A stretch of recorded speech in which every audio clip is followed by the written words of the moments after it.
Antes de começar o vídeo, eu quero pedir a você que acompanha o Blog da Cidadania que se inscreva no nosso canal, curta e compartilhe os nossos vídeos, acione o sininho das notificações, que assim você nos ajuda a fazer o nosso trabalho. E vamos ao vídeo.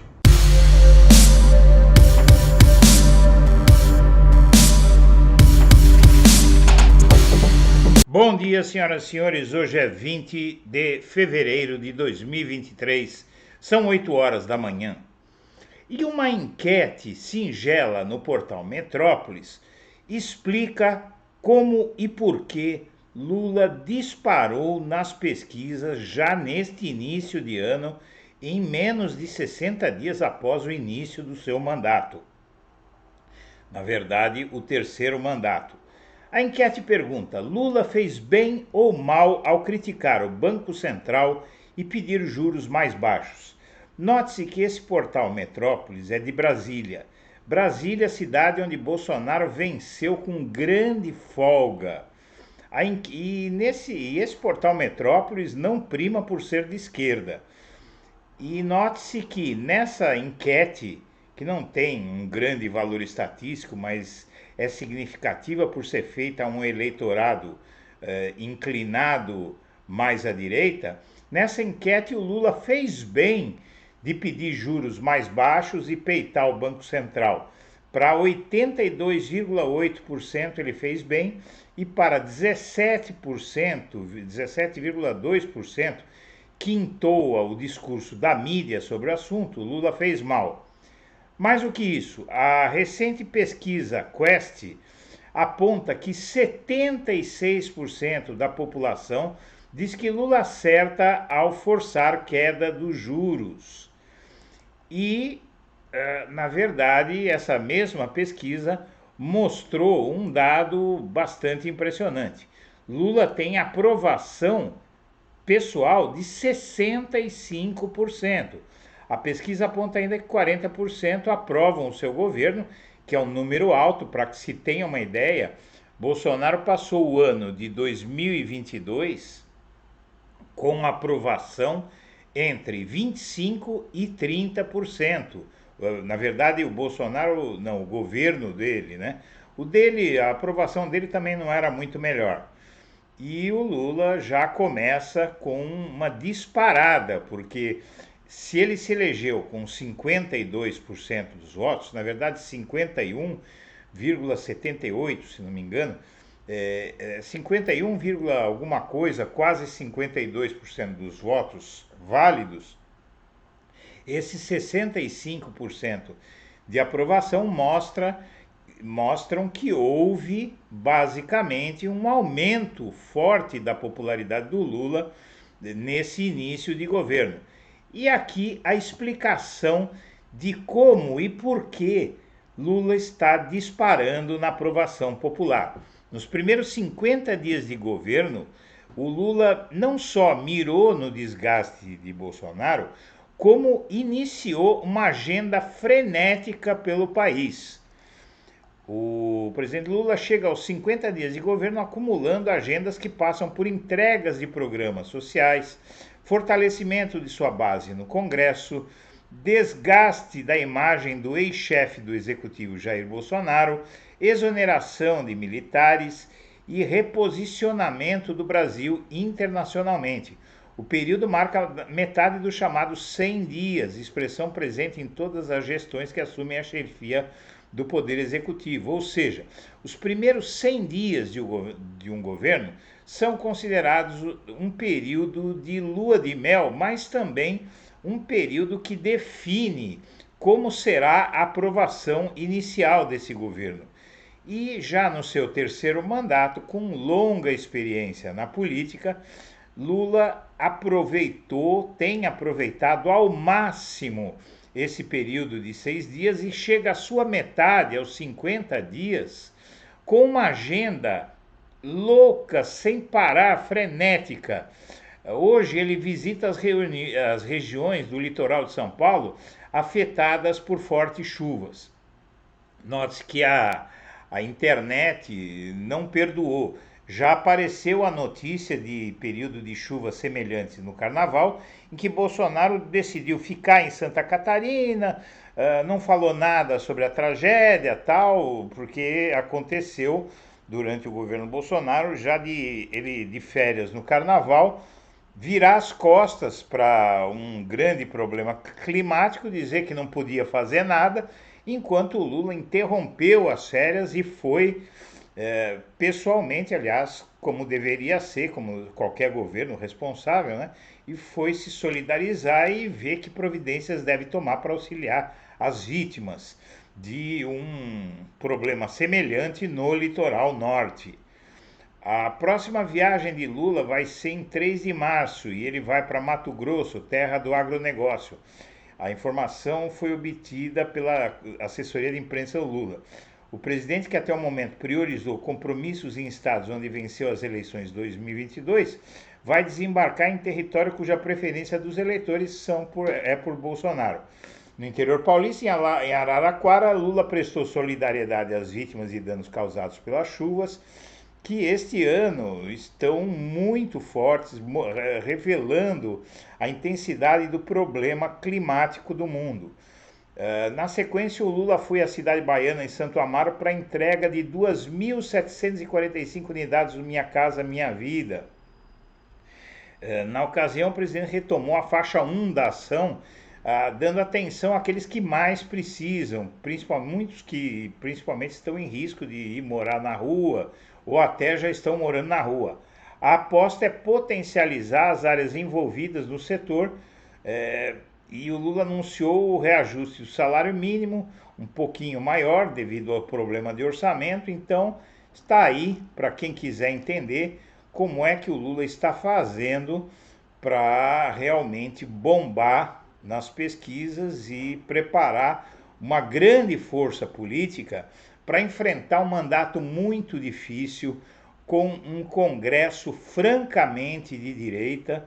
Então essa aprovação, essa alta aprovação de Lula é essencial para que ele consiga governar, por conta de que o Congresso fica de olho nisso. Né? Com popularidade alta, o Lula consegue se impor melhor. Se cair, a coisa vai ficar difícil para ele e para nós, para o Brasil.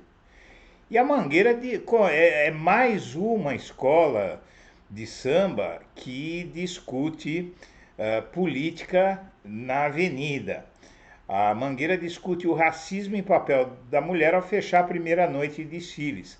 A Beija-Flor vai criticar os militares. Então a Marquês de Sapucaí, lá no Rio, vai ter um forte engajamento político neste ano. E o Tarcísio de Freitas, governador de São Paulo, e o Nunes, o Ricardo Nunes, eles foram vaiados no Sambódromo em São Paulo. As vaias a Tarcísio de Freitas e a Ricardo Nunes no Anhembi ilustram o desafio da direita na eleição à Prefeitura de São Paulo em 2024. Uma eleição que está muito mais para a esquerda nesse ano. Para que se tenha uma ideia, Fernando Haddad teve maioria dos votos para governador de São Paulo na capital paulista. Ele perdeu no estado, mas na capital paulista ele se fortaleceu e se cacifou para uma eventual candidatura à prefeitura de São Paulo. Muitos me perguntaram, quando eu dei essa notícia ontem, sobre o Boulos, né? E o Boulos, ele realmente tem o compromisso do Lula de apoiá-lo para ser prefeito de São Paulo, ser o candidato do PT à prefeitura de São Paulo neste ano. Mas a força do Haddad aqui ajuda Boulos e, ao mesmo tempo, mostra que qualquer eventualidade aí que não der certo em relação a Boulos tem uma reserva. Então São Paulo vai ter uma candidatura forte de esquerda esse ano, seja do Boulos, seja do Haddad, seja de quem for. Mas, na melhor das hipóteses, o Haddad ele vai apoiar o Boulos e vai ser um grande eleitor para o Boulos devido ao desempenho dele na eleição para governador em São Paulo, na capital paulista. As vaias direcionadas a Tarcísio e a Nunes ilustra o tamanho do desafio da direita na eleição paulistana.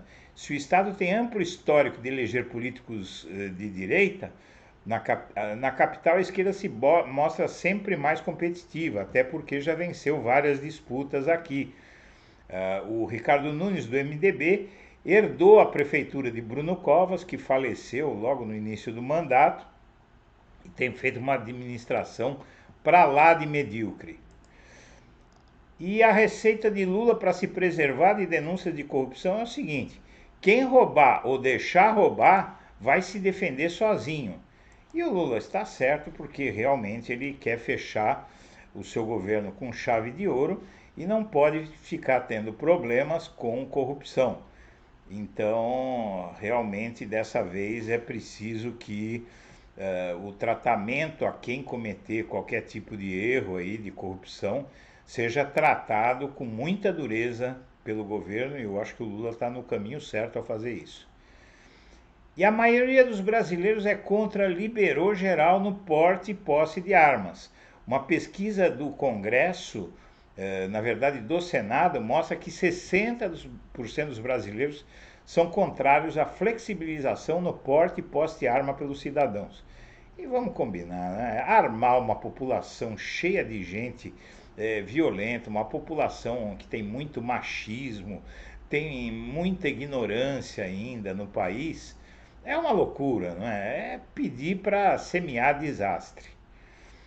E o clima ficou ruim, né, no camarote, no camarote do Favela, lá no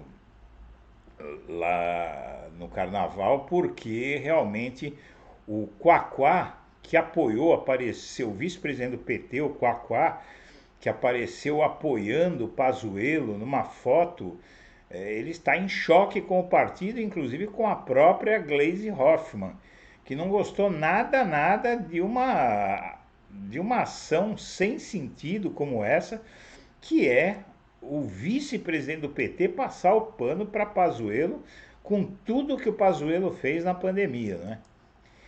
E o Lewandowski prepara a saída do STF com poder de opinar sobre o sucessor.